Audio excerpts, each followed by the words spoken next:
Les Saint-Émilion sont des vins recherchés, comme le Château Trianon, un grand cru extraordinaire qu'on partage avec joie parce qu'il nous fait voyager jusqu'aux plus belles terres bordelaises. Château Trianon, sublime vin d'exception.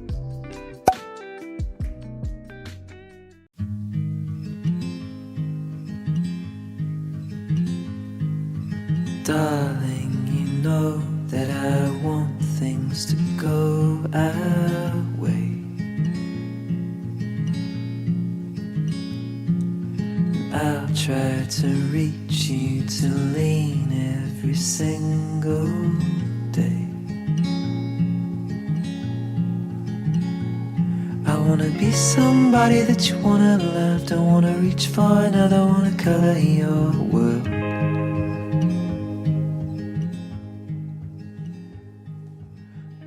On s'est donné plusieurs rendez-vous au Portugal. Je connais bien le pays, puis j'ai vraiment le bonheur de vous en parler de ce pays-là, du Portugal. La relation entre le Portugal et l'Espagne, parce que moi je connais bien l'Espagne, vous le savez tous, mais c'est la relation entre le Portugal et l'Espagne qui est historique. Les deux pays forment la péninsule ibérique. Puis pour moi, ben ce coin-là du monde, la péninsule ibérique, l'Espagne et le Portugal, ben pour moi, c'est la plus belle place au monde. C'est le plus beau coin au monde. C'est tout à fait incroyable. Et si on prend un vol direct entre les deux capitales, entre Madrid et Lisbonne, on va faire quoi, 1 heure et quart d'avion à peu près entre les deux capitales. En train, c'est un petit peu plus compliqué. Faut prévoir une dizaine d'heures parce qu'on a des escales à faire et il n'y a pas de ligne, je peux dire, il n'y a pas de ligne directe. En autobus, ça se fait bien et je sais que des jeunes aiment ça payer un genre de 30$ pour 7 heures de route. Vous savez, l'autobus qui part tard le soir et arrive le matin.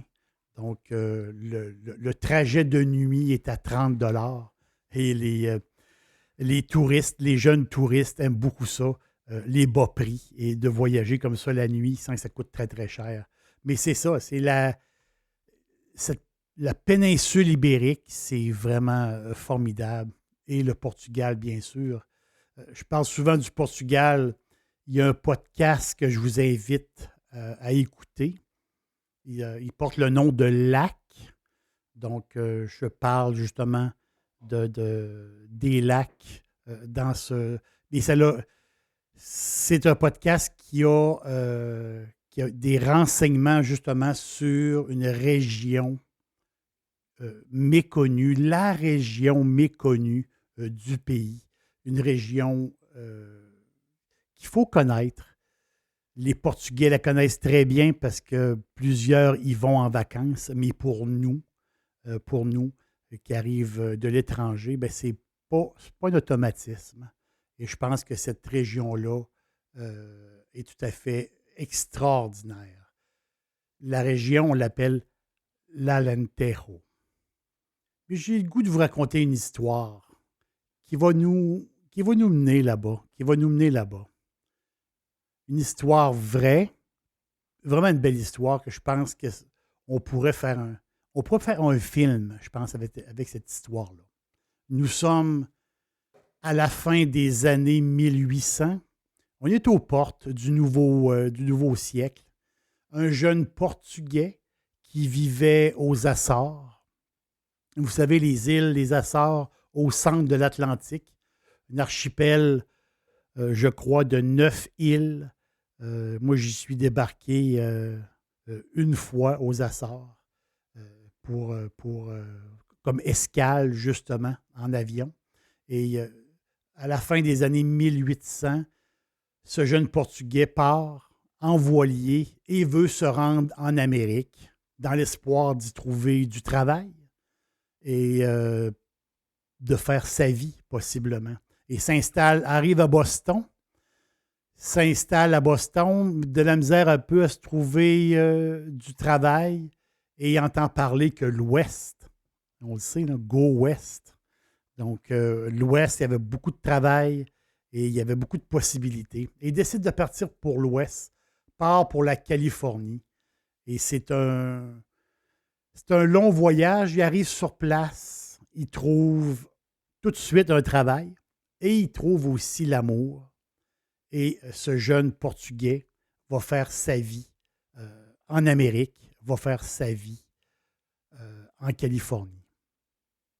3 générations plus tard, c'est là que l'histoire continue et qui est particulière.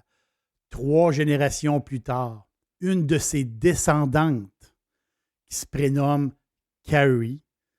Carrie, elle part, justement, une fille de la Californie, part en vacances, s'en va en Europe. Et vous savez, quand c'est la première fois que vous allez en Europe, ben on se promène un peu, on fait le tour. Puis elle avait, je pense qu'elle avait un peu de sous et aussi elle avait du temps. Donc, on a le temps et l'argent. Ça va toujours très, très bien. Et là-bas, en vacances, Carrie rencontre Hans. Hans, qui est un Danois, passionné de la voile et de l'aventure. Et c'est drôle parce que c'est une histoire c'est un film. On dirait que c'est pas vrai. Donc, les deux tombent en amour et elle décide d'embarquer sur le voilier de Hans et de se promener, justement, de continuer son voyage européen avec Hans et de se promener un peu de port en port et de faire le tour de l'Europe, je peux dire, mais en voilier, par la mer. Arrive un moment donné, vers la fin du voyage.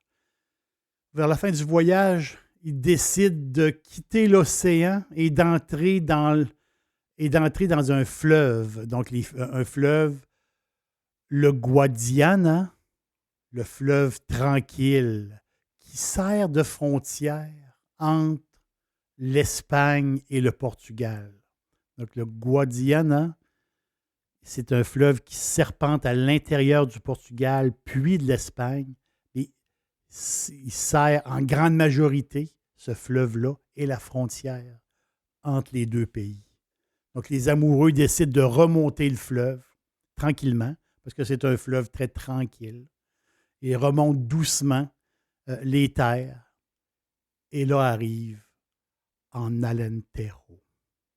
Arrive dans la grande région agricole, les grandes étendues de céréales, les tournesols à perte de vue, les oliviers, les vignobles, les grands espaces. C'est un peu, pour Carrie, ça lui rappelle un peu la Californie. Et pour Hans, lui, ça lui met des images dans sa tête comme Européen du Texas. Vous savez, ces grandes étendues qu'on s'imagine. Et les deux jettent l'ancre, justement, sur le fleuve, tout simplement sur le fleuve, au cœur de l'Alentejo. Ils jettent l'ancre et décident d'y passer quelques jours. Mais les quelques jours deviennent des semaines. Et là, ils prennent, très, très amoureux, ils prennent la décision d'y vivre. Donc, leur vie complètement changée. Donc, cette fin de voyage-là devient une nouvelle aventure, l'aventure d'un couple qui décide de s'installer là-bas. Les deux adorent la place, vraiment. Et là, ayant un peu d'argent, ils ont été capables de s'acheter une propriété qui est près du village de Vidigueira, un petit village de rien du tout. Et la propriété, c'est comme une genre de ferme à moitié abandonnée. On pourrait dire genre de petit mini ranch, mais vraiment en piteux état. Donc, décide d'acheter ça pour pas trop cher, pas trop de sous. Et ce mini ranch-là, si je peux dire, porte le nom de Cortés de Cima. Si j'essaie de traduire, mon portugais n'est pas très bon. La coupe de eau, je ne sais pas trop comment le traduire comme ça veut peut-être dire d'autres choses. Mais donc, ils s'installent là-bas et ont acheté justement ce petit ranch-là pour s'installer. Mon restaurant préféré de poulet frit, c'est Dixili à Charlebourg. C'est tout à fait extraordinaire. Maintenant, Dixili vous offre l'ultime Monsieur Burger. Un sandwich fantastique avec un gros morceau de poulet généreux et une sauce maison délectable. restodixili.ca. L'Alentejo, c'est un grand territoire. On parle de 800 000 habitants. C'est la campagne tranquille. 800 000 habitants sur tout ce grand territoire-là, c'est très peu. Donc, c'est vraiment un coin tranquille, agricole et de toute beauté. Les mois passent et le retour pour eux, là, le retour sur le voilier, ben, ça ne se fera pas. Ils ont décidé que c'était terminé et les deux amoureux ont adopté le mode de vie, justement, des gens de la place. Ils ont adopté, se sont fait des amis, justement, et ont un projet.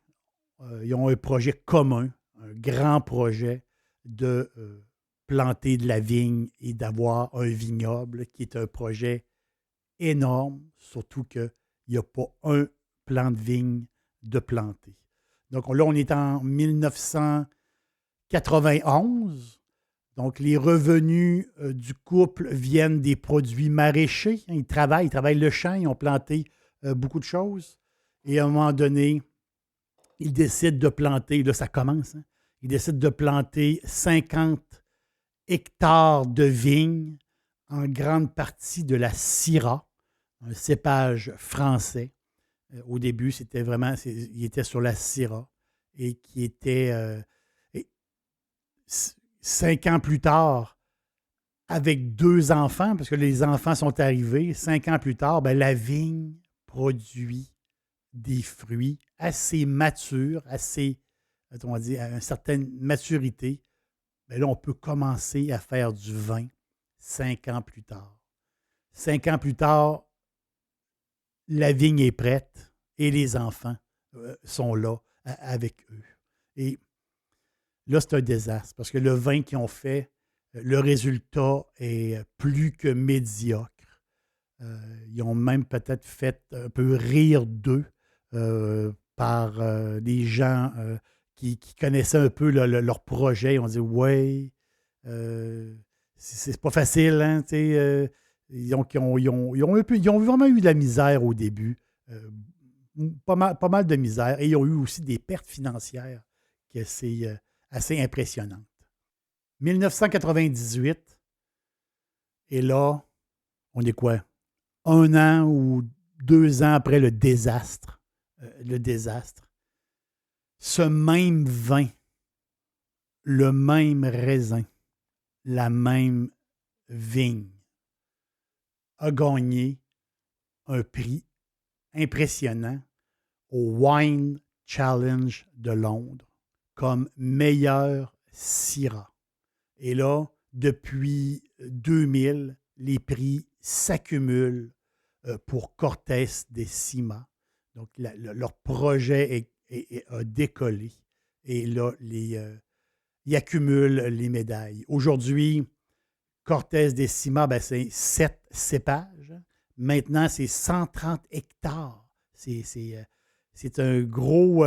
c'est une grosse place, là. C'est vraiment très, très grand. Mais ce qui est drôle, c'est qu'au début de tout, quand ils ont choisi le cépage, quand ils ont choisi la Syrah au début, mais la Syrah était interdite de plantation. Et les règlements de l'époque favorisaient les cépages locaux.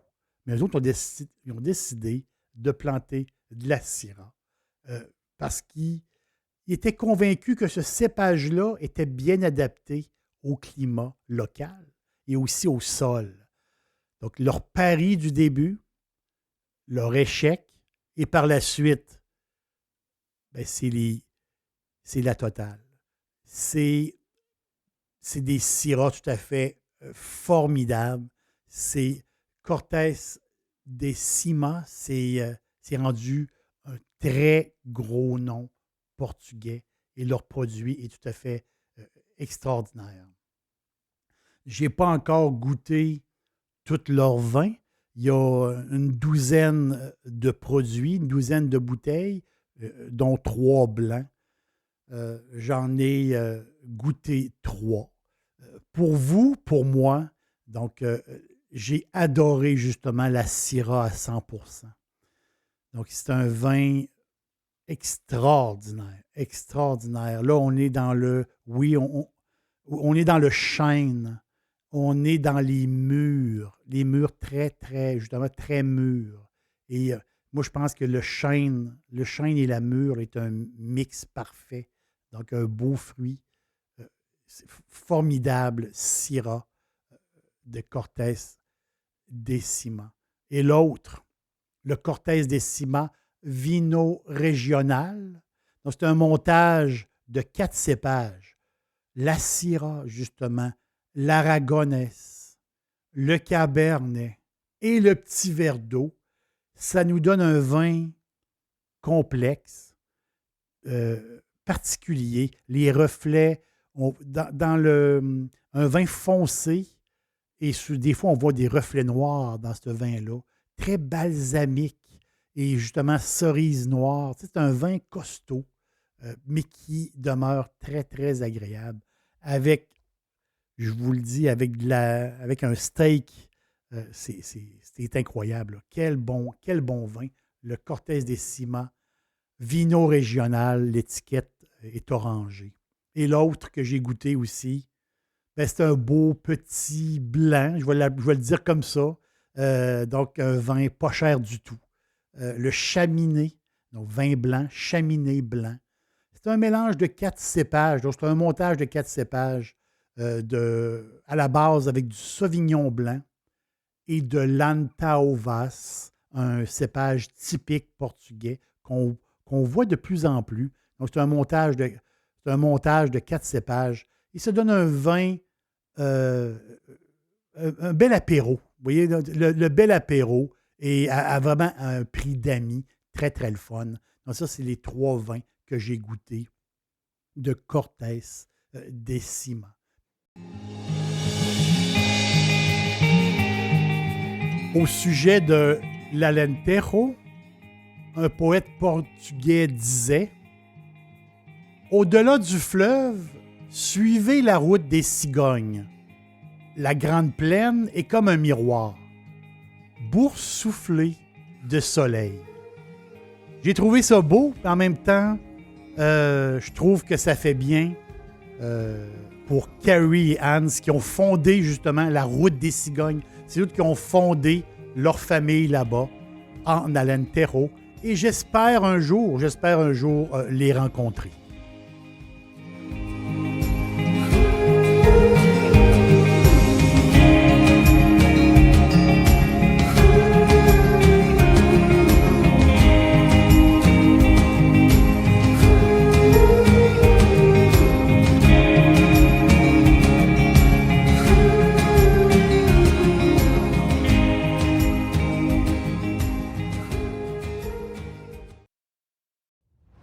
J'adore cuisiner et c'est toujours facile avec Firebarn.